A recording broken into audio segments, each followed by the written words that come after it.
Today we continue playing many worlds. We are jumping from world to world. We started in a Woodland Warriors world and then went to like a cyberpunk science fiction type world.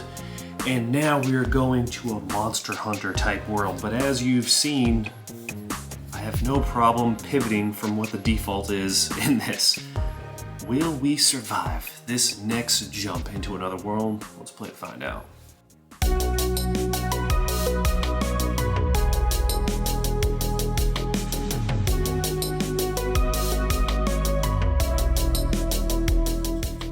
Welcome back to the channel. This is the Sacred Art of Gaming, where we love playing tabletop games. And today we're playing a fun game called Many Worlds. Minor changes to the characters.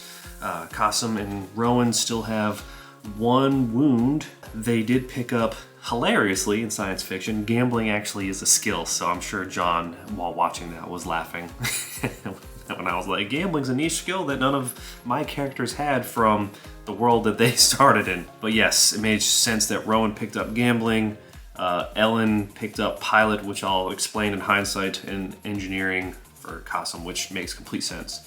Science scanner, space rope, whatever that means, and a plasma torch. All cool stuff. All right, now we are going to world number 2, which is Monster Hunters. And I would like to roll on our initial scene to see what kind of situation we are jumping into. 4, 5, 6. Haunting store technology. This is very similar to the first world that we went to, which leads me to believe this is probably a good time to bring back our initial villain, which we kind of had as a crime lord, but this is very quickly seeming like more than a crime lord. Haunting store technology. So I think as we come through this portal, I think what I want to know, is this a modern world, or is this like, I can't stop thinking of like Jack the Ripper Victorian England for some reason. I don't know why, that's just where I'm at. I think that's where we're going. Sometimes you just gotta listen to your heart. So again, the technology is weird. Random person in this building that we appeared in, and there's kind of like, no, we don't want the haunting here too. We don't. What is it? Like, what is it that you people want? What is going on? But at least you look fairly normal. And we're like, what? Well, I'm sorry, we're lost. We just need help. I understand we look strange. We're just trying to get home. But what is it that you're talking about? Maybe we can help you. The person mentions, well, there was a store.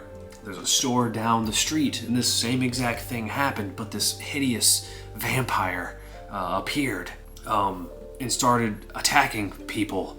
And we're like, yes, can you point us towards where that store is? And that store, let's say that, I don't know why, but I'm thinking it's a barbershop.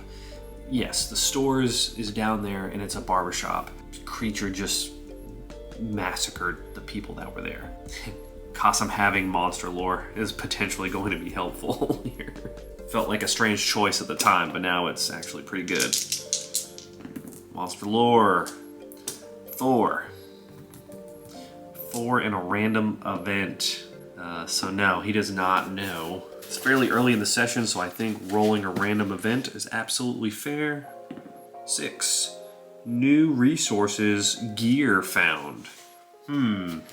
What would be interesting gear for this world that we're in? I think what immediately sticks out to me is the holy water or the holy symbol. Maybe both, why not? We'll take both. We'll say Ellen takes the holy symbol, Qasim takes the holy water. Very cool. So Qasim's trying to ask to get more questions about this vampire, but it is just not helpful, and he's really getting nothing back. Just, hideous creature was sucking all of their blood, and and he's like, okay, but like, did you see it? He's like, no, well, I heard from Betsy, and I recommend if you're gonna fight that thing, there's some holy water and a cross. Please use it. And they're like, yes, of course we will. Thank you so much. We'll go there right now. So they go over to the barbershop, and the local police probably like cordon off the area. Ellen's like, hold on, let me see. I'm gonna see if I can like sneak in and get some more information. 6, she does. She's gonna do that while Qasim's using his new science scanner, and we'll say probably science. We'll say science or engineering. I mean, it says science scanner. We'll do science. Sweet. So I'm just picturing him pulling this up, and he's looking for like any abnormalities for like interdimensional travel. And sure enough, he is getting a blip in the area. Doesn't necessarily know like where something could have traveled, but he knows that a interdimensional event has taken place here. Ellen is able to sneak in, and she does see that yes, there is in fact blood everywhere, but she is seeing that there's blood. We'll use detective here, actually. 7. Sweet. She's seeing that there's like blood on the straight razors. So she's like, that's kind of weird to say that that was a vampire. Why would a vampire do that? And she's looking around. She looks like there's glass where something like jumped out. And as she's looking at it, it almost looks like something didn't jump out. It's almost like something flew out, which she thinks is kind of weird. As she comes out, she talks with Qasim and Rowan, and Rowan shares that information on his scanner, and he's like, yeah, you know, it looks like something strange, like something is jumping worlds. I don't know that it's necessarily something from this world. Remember that the Bat Argyle was saying that like monsters were coming into his world? I wonder if a similar thing is happening here. And they're like, yeah, well, whatever it is, we gotta track it down. Or actually, maybe Qasim, like right now, is looking to see if he's able to activate that portal. And he's like, damn it, I can't, for some reason I can't activate the portal with the device that I have. I need whatever creature came through, that creature must have something that's going to allow us to go through that portal. We need to find this creature. So do they interact with the police? I don't think so. I don't think it's necessary for them to necessarily interact with the police in this case. So they see the general direction of where the glass broke and where the thing may have flown. And they're like, you know what? If the thing can fly though, wouldn't it be somewhere high? And then all 3 of them look in a direction, and they just see like a Gothic church off in the distance. And they're like, church is very high, and it's got like the bell tower at the top. I think we need to check out that church. But if it is a vampire like they said, why? I don't think a vampire would have gone to a church. Very, very interesting. They head into the church. What is the situation in the church? I think I'm gonna apply the NPC reactions to just like the overall hostility of the church. 5. Friendly. Okay. So as they go in, probably just expecting the people that are going into the church. And even if it's not nighttime yet, this is the kind of place that maybe it just always, not always, but like a lot of times feels dark. It's that time of year where it's dark very early, and it's just an area where, you know, we're kind of assuming Victorian England here. The weather is not always the nicest, so I'm sure someone from England is gonna watch this and be like, what are you talking about? It's beautiful here. So yeah, they're very friendly, just the people that just happen to be in the church at that time, and of course the priests. And you know, they ask some questions of the priests, and the priest doesn't really have anything to say. And they're like, yeah, you know, are there still like, can we like walk around the church and stuff? And he's like, oh yes, you know, please do. And if you have any questions, feel free to ask me. If you want to talk about anything, my children, just let me know. I'm like, okay, will do. So as they're heading up, Rowan is actually I'm gonna use one of his human advantages to cancel out this disadvantage on this survival tracking for anything up high in the bell tower area. 4. Not good, not good. So yeah, he ain't seeing shit. They're up in the bell tower and they're looking around. They're like, if it's not up here, like where else could it be? And one of them maybe takes a moment and they're like, well, if the creature can fly, maybe it doesn't necessarily need to be indoors. What if it potentially is above us? Ellen's like, well, I got this space rope. So they throw the space rope up. They'll probably send Rowan up, I would imagine. Yeah, they'll send Rowan up first. And we'll get ideas to like... And I probably should have done this with the survival and the tracking too. See how that kind of like stopped the story, sort of? And I had to almost like just figure something out from what the next step is. This fitness roll is not to see if he can climb and he's gonna like fall off and die. No, it's just gonna show like if he's gonna be in a strong position or a weak position when he gets up there, to use like Iron Sworn terms. And we rolled doubles. That is going to be a great success. So he actually gets up there, and when he gets up there, there are gargoyles. And amidst those gargoyles, the gargoyle statues, amidst those gargoyle statues is actually going to be a strange bat-like creature. Maybe it's like raining a little bit too, and it's kind of dark. And he's looking, and can he recognize that it's Argyle from this perspective? I don't know why I can never remember these results. 4 is a no. No, but he knows that it's something familiar, and he's like, what is it that I'm seeing that looks, is this like a bird that I've seen? Like, what the hell is this? He slowly starts approaching with his shield out, and he's got his hunting knife, and he's slowly approaching. We'll maybe make, I think, a stealth roll. I wouldn't have given him this normally if it wasn't for him getting up there so expertly. So he's looking for an 8 because he does not have stealth. He gets it. Hell yeah. Sneak attacks. What do we got for sneak attacks?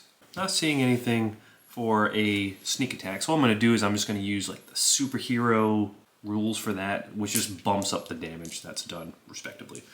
All right, so yeah, he's not sure what exactly we're dealing with, but we know it's bad. So he's gonna try and stab this damn thing.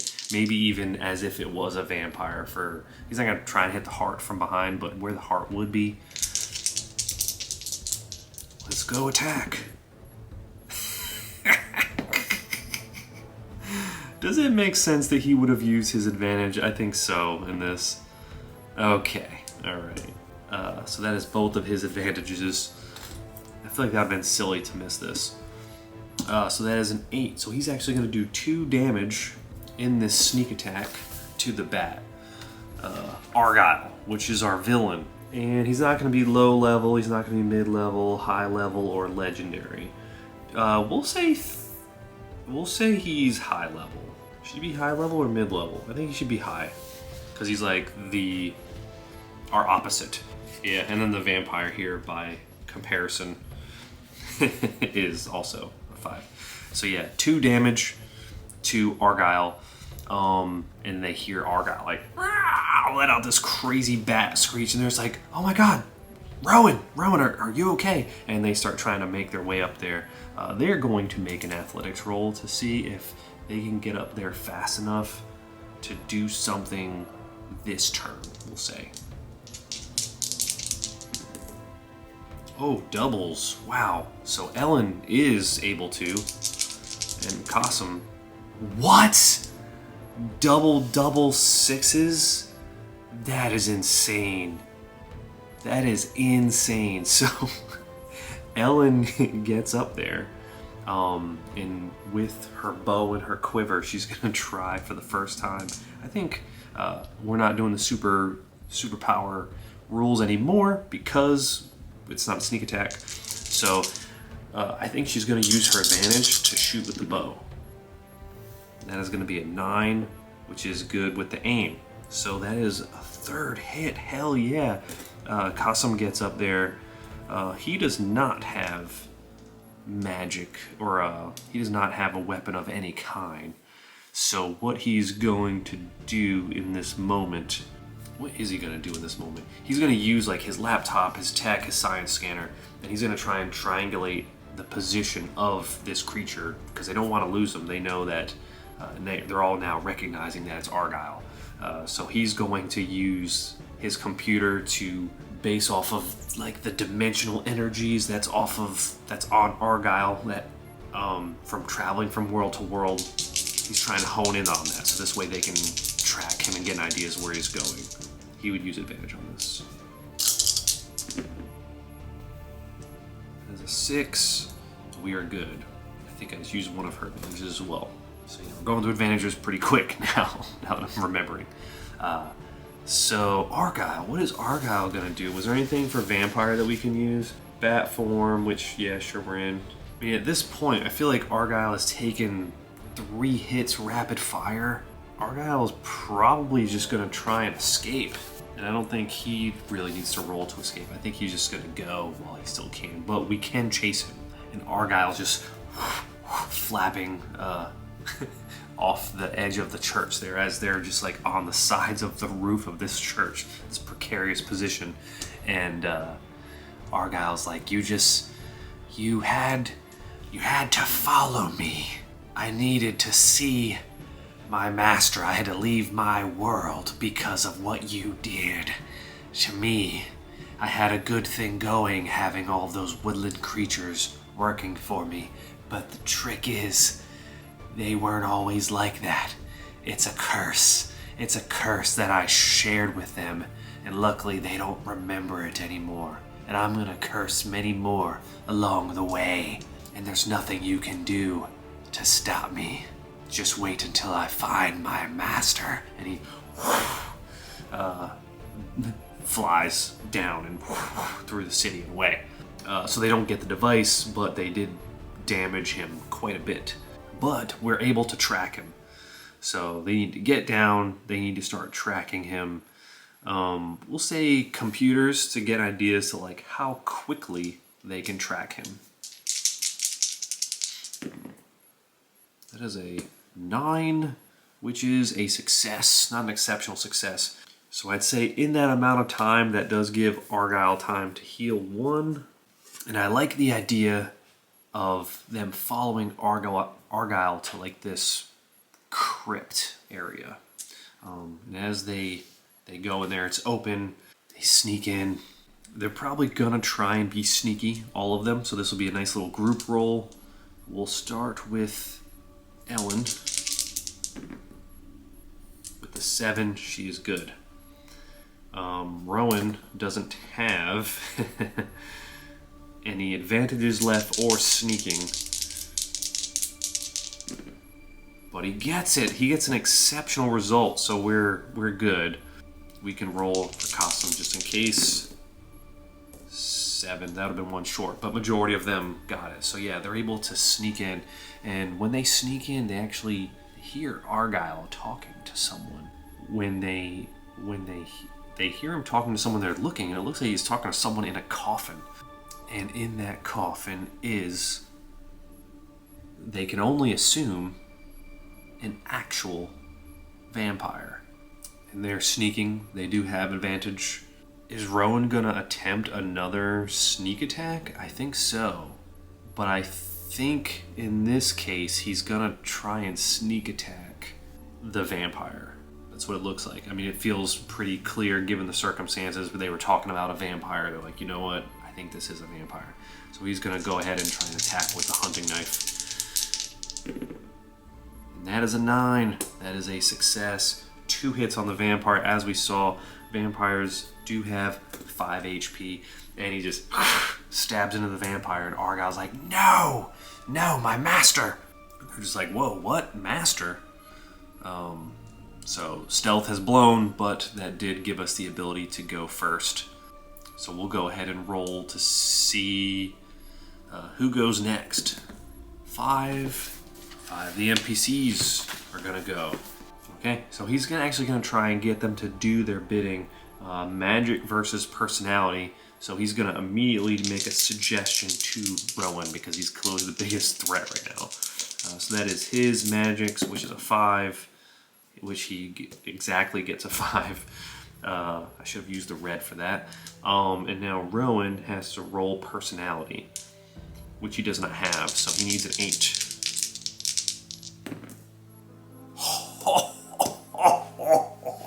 Yes, I thought for sure he was screwed. He gets an 11. So he is good. He resists as the vampire is just looking. He's like, you, I know you are very capable, a warrior who has seen much at this point, but I need you to get in the way of your friends so that they stop this immediately. And Rowan's just like, no, sorry, that's just not gonna happen. So that brings us to Ellen now, who has the holy symbol, or is she just going, she's not gonna use that yet. I think she's gonna go ahead and shoot the bow some more. She's gonna shoot at the vampire, because Argyle, they know they can at least talk to. The vampire might actually suck their blood. We're gonna use her other advantage. And that is a 7, which is exactly what she needs. As another hit on the vampire, so now that brings us to Argyle. Argyle the Bat. What is Argyle the Bat gonna do in this situation? He's probably gonna go for Qasim, because Qasim's the one that tricked him previously. He's going to like swoop in and try to attack Qasim.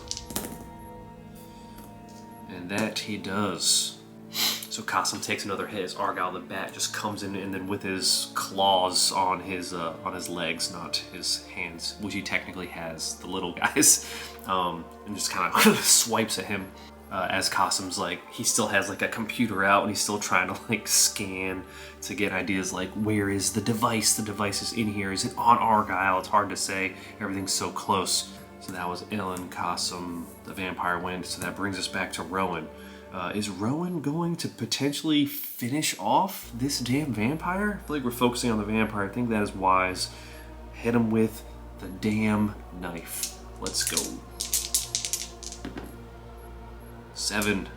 That is a success, but not enough to finish him right away. So stabs him again in the heart, almost like a stake, and the vampire's like, ah! It's like, you! Is he gonna bite? Is he gonna bite Rowan? I like that idea, but I'm also like kind of terrified by it. He's gonna try and bite Rowan. 6. He only needs a 5. Rowan has been, but wait! He bites him, but he does have his shield, which is his temp HP. I don't think he gets bit. I don't think he does. What happens is, he's got his hunting knife in his right hand, he's got his wooden shield in the other, and then he goes to bite and now clamps down on the shield. So now the shield is compromised with the system. You do need to repair it. But at least Rowan was not bit by a vampire, and then we'd have to figure out how that is going to work. So they are tied up. Ellen, she could get in there and finish him. I don't see any reason why she wouldn't continue with the bow. I think it makes sense that she would continue with the bow, for sure. 6, not enough. That is the reason why she would not continue with the bow. And she has no more advantages left. So that is going to bring us to Argyle, realizing that his master, who he was questioning here, is now in trouble. Does he continue going after the scientists, or does he go after Rowan? He probably goes after Rowan because he's the threat. So yeah, he is going to go after Rowan with another winged attack against him, and that is a 10. That's an exceptional success. 2 hits on Rowan. Rowan is not doing too well. Qasim's going to use his healing on Rowan, and I think we're going to use an advantage on this because it's getting a little scary. So he's going to go over, touch him with the water, and heal him some more like he did previously. The advantage does not help us as much as we wanted, but it does heal at least 1. And Rowan's like, thanks, bud. I appreciate you. Everyone went. That brings us back to Rowan. Rowan could finish this right now. Does he... He's already got his knife in the vampire. Does he just twist it in his heart? Let's see. Let's see. He might... He does not. No. No. Man, maybe I should have given him advantage. Oh, that is not good. That is not good. So that brings us back to the vampire. Does the vampire, which is just bit, and he's down to 4. He's only got 1 health left. he may want to flee, but he's still got the blade in him. So he's probably going to try and bite him again. I think that's really what's going to happen. He's going to try and bite him again because he needs him to get the damn blade out of his heart. And he thinks that'll get him to release his grip. Double sixes. Wow. So good thing he just healed Rowan, because that would have been really bad. That is a double hit. But also, we're going to write bite on there so we remember, because, I mean, especially with the double sixes, our homie Rowan might be becoming a vampire, which is interesting. But Rowan now does pull the blade out at this point. Ellen, I feel like we need to end this. She only has the holy symbol. This is kind of a risky move, but I think she's just gonna try and shoot the vampire again. Concerned, she's like, no, Rowan! I mean, he's got his fangs in him right now. 5. That is not enough. That is not enough. So Argyle, seeing that and feeling like he is probably dealt with, he's going to go back to Qasim, which is right next to Rowan right now. And he's going, instead of a winged attack, maybe he's gonna like try and like hold him down so that he can start grabbing any devices off of him that he needs.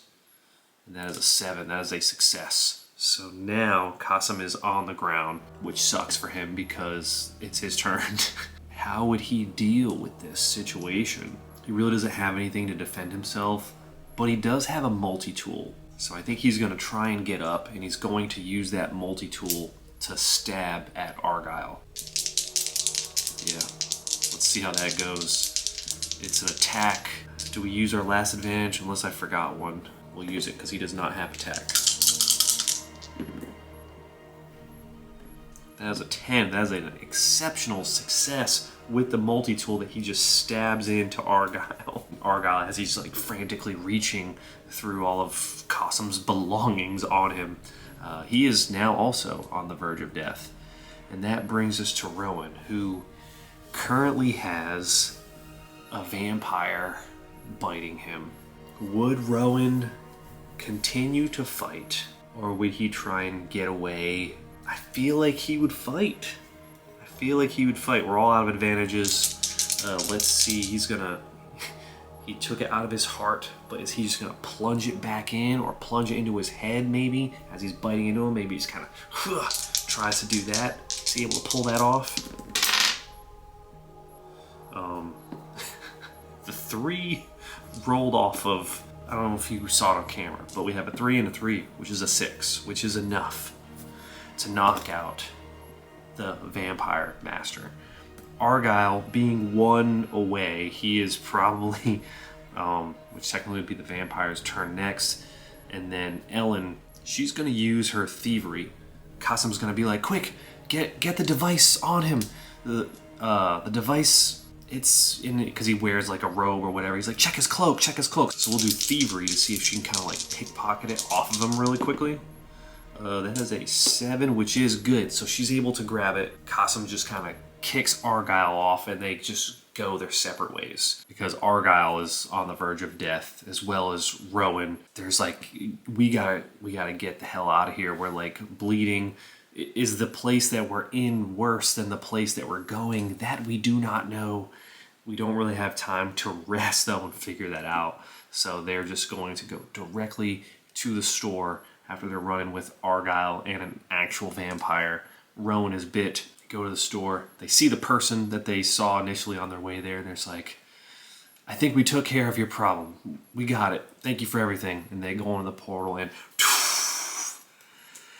they go to the next place. Whew, that was intense. Let's see what this next place is like. And I also think I'm going to just roll on the opening scene too, so we can look forward to that. All right. So we've had Woodland Warriors, Science Fiction, and Monster Hunters. 6, Woodland Warriors. I don't want to do Woodland Warriors again. I'm going to roll. 3, Science Fantasy. We've had no fantasy yet, so I dig that a lot. Science Fantasy, and then our opening scene is going to be 4, 2, 3. Haunting. Restaurant Institution. That number 4. I think I'm gonna re-roll that one. Re-roll. No, these damn 4s. Maybe I'll do the 3 first. 3, experiment amok, street, official, dignitary.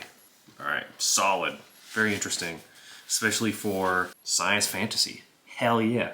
All right, cool. So let me know if you're digging this Sliders-inspired solo play so far. Many worlds, and you know, we've got, we'll do another world or two, see how the story plays out. And yeah, what a fun game to just very quickly pick up and get into and start telling a story. Like the video if you're enjoying the content, subscribe if you want to see more content like this, and I'll see you in the next one as we continue to explore the sacred art of gaming together.